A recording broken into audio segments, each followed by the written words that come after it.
الحمد لله رب العالمين، والصلاة والسلام على خاتم الأنبياء والمرسلين، نبينا محمد وعلى آله وأصحابه ومن تبعهم بإحسان إلى يوم الدين. أما بعد، أحسن الحديث كلام الله عز وجل، وخير الحديث حديث محمد صلى الله عليه وسلم، وشر الأمور محدثاتها، وكل محدثة بدعة، وكل بدعة ضلالة، وكل ضلالة في النار. أجاني الله وإياكم لجميع المسلمين والمسلمات. سبحانك لا علم لنا إلا ما علمتنا، إنك أنت العزيز الحكيم، وما توفيق عليه توكلت وإليه أنيب. ربي ثوابا وهاقنا مسيسو. وان دبتن قوتو أناف دبتنين. ربي نن هاجئو. وان إجا ويادا تشيبنو جيني أغتني كيس جيو جي على مدانتي، جي أخيتي، جي إيغانا أغتنيتين واملا كيس فجافتني كيس هامتا أكنا جتشون كيا جي قرآنا جتشو جي قرآنا جي إيغانا بربلي أزابا شفت بربلي جانتا بنمتو جي إيغانا أغتني شيطان هئم كجدي كان نم أوغ كهئم جتشو جيني جي أسان كيس جي ji'oota 12 kana keessa ji'a tokko kana ji'a ramadaanaa kana wanni gahu hin jiru. Shahru ramadaana allazi, ji'a qur'aanaa, ji'a eeganaa agartaniitiin qur'aanaa, ji'a qur'aanni keessa qara'amu, ji'a qur'aanni keessa qara'amu, ji'a qur'aanni keessa bu'e, ka eeganaa agartanii galmeen mattuu ji'a kana keessa si ilaalamtuu jechuudha. Rabbiin jiinni ji'a ajaa'ibaati. Ji'a eeganaa waa maraanuu qophaa'an.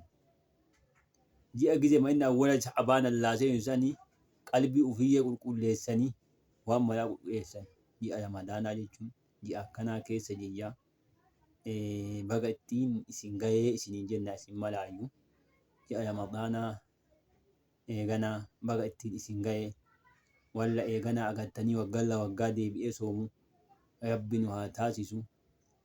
Meeqaa kamtu jira ka odoo isa bira gahuu ka'ee hanqate. Meeqaa kamtu jira ka waggaa kana soome ka barana hin jirre, ka barana duniyaallee hin jirre. Meeqaa kamtu jira kama isa jala gahee azayyabbi itti dhufee fuula akhiraa deeme. Iddoo Rabbi deeme. Uf yaadachuuni barbaachisaa obboleeyyan keenya ka Islaamaa. Ji'a kana moo ji'uma eeganaa agartanii naata bicharraa soomanii biti. Ji'a eeganaa agartaniitiin waanuma tokko afaaniin tuqanii sooman bichaa biti. Ji'a waan maraa sooman, ijji sooma, gurri sooma, afaan sooma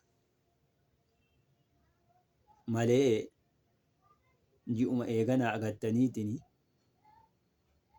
naata bicharraa soomanii biti, midhaan bicharraa soomanii biti, waamattuu soomaa jechuudha. Ji'a ramadaanaa kana keessa.